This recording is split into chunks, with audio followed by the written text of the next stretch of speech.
Hi, Pradeep. I'm so sorry to hear that you're feeling overwhelmed with your workload. I've been in a similar situation myself, and I know how stressful it can be. What really helped me was prioritizing my tasks and delegating where possible. How about starting with a detailed to-do list? It allows you to focus on the most important and urgent tasks first, ensuring that critical items are handled efficiently. Another thing that worked for me was setting aside specific times each week for activities I enjoy, like reading or exercising. It made a huge difference in maintaining a balanced and satisfying life. I also used time management tools to stay organized and on track, which really helped. I highly recommend giving these strategies a try. I'm confident they'll make a big difference in managing your professional and personal activities.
I want to share an experience I had with a really challenging projects at work. A few months ago, I was assigned to lead a team on a project with a tight deadline and limited resources. Right from the start, it was clear that this was going to be tough. We had to gather a lot of data, and the information we needed wasn't easy to obtain. To tackle this, I decided to break down the project into smaller, more manageable tasks and assign specific roles to each team member based on their strengths. I also scheduled regular check ins to ensure everyone was on track. Despite the pressure, I kept reminding myself to stay calm and focused, which helped me stay on top of things.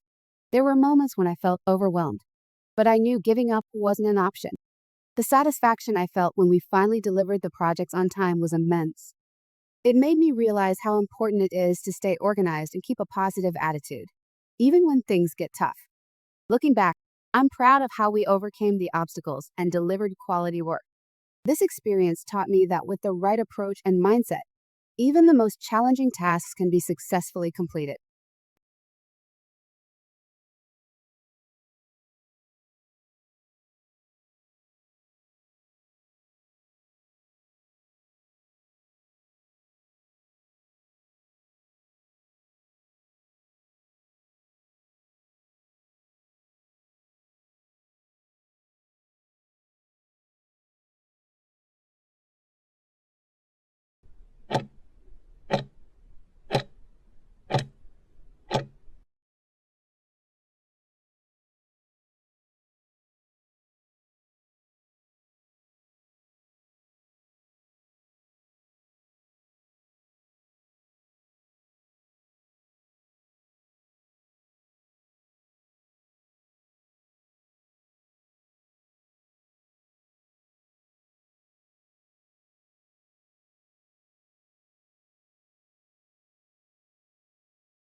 What I am observing is a scene inside an airplane.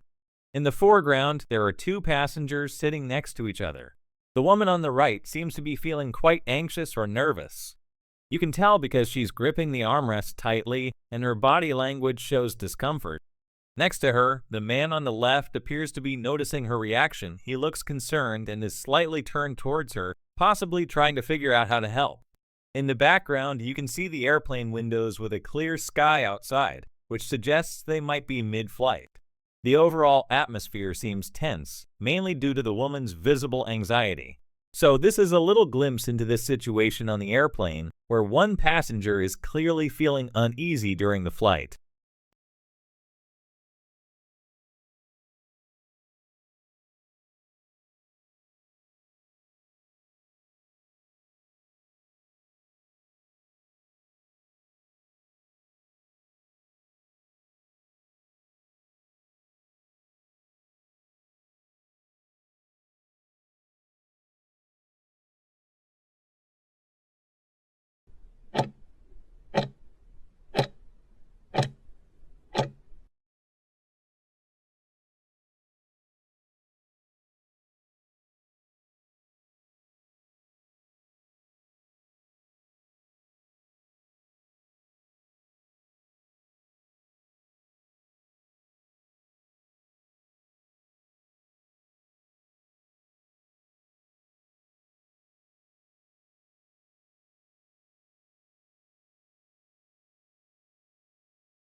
Several possible things can happen in the next few minutes.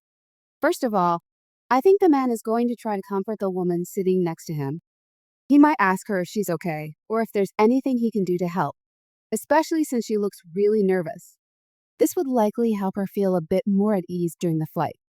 Second of all, the woman might try some relaxation techniques, like deep breathing, to calm herself down. Given how tightly she's holding the armrests, it seems she's experiencing some anxiety, and taking deep breaths could help her regain control and relax. Finally, if the situation doesn't improve, they might call a flight attendant for assistance. The flight attendant could offer some comforting words or perhaps a drink to help the woman calm down. Anyway, those are some of my predictions that can potentially take place.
I know you prefer the hybrid compact car, and I appreciate your opinion, but I think the electric SUV would be a much better choice.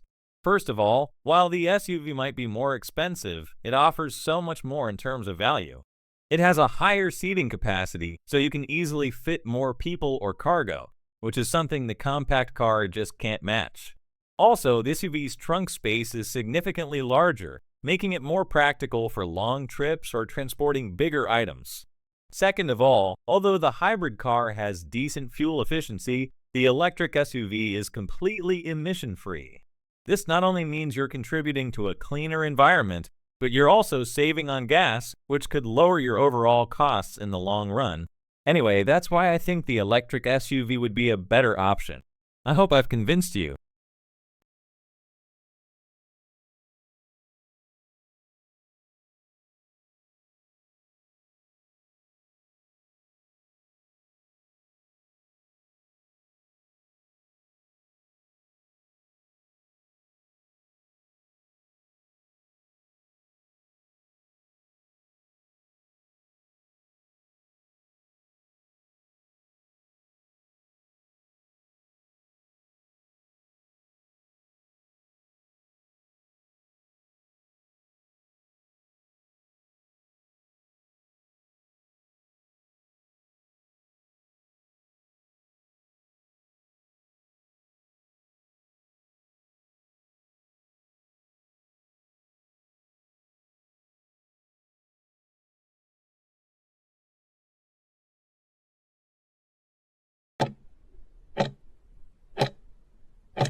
Hi, Lisa. It's Alex. How are you? I'm so sorry, but I have some unfortunate news about our hiking trip planned for this Saturday. I really wish I could make it, but unfortunately, I've just been assigned a crucial work project with a very tight deadline. I have to dedicate the entire weekend to ensure it's completed on time. I was really looking forward to our hike and spending time together outdoors, so this is disappointing for me too. Would you be open to rescheduling our outing to next weekend instead? I understand if this change isn't ideal, but this project came up last minute, and I really can't avoid it without compromising my work responsibilities. I hope to be able to help in the next few days to find a new date that works for both of us. Thank you for understanding my situation, and let me know if next weekend works for you or if there's another date that might be better.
In my opinion, children should definitely have access to technology.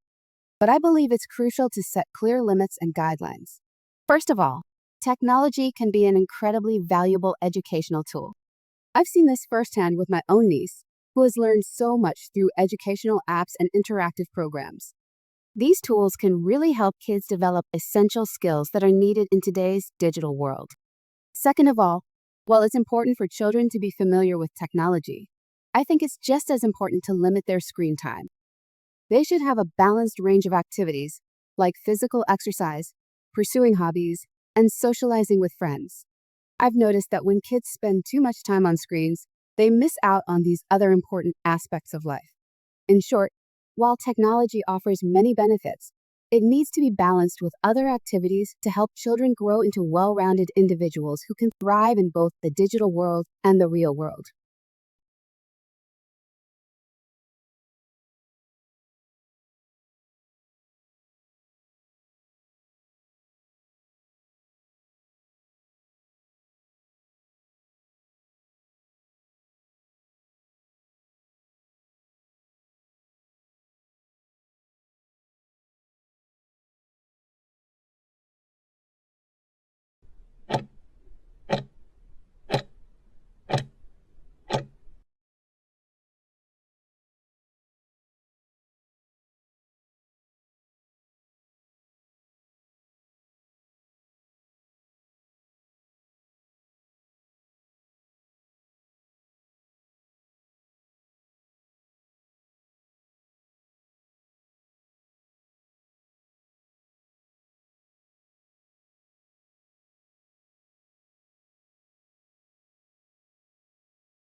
Hey Mom, it's Alex here.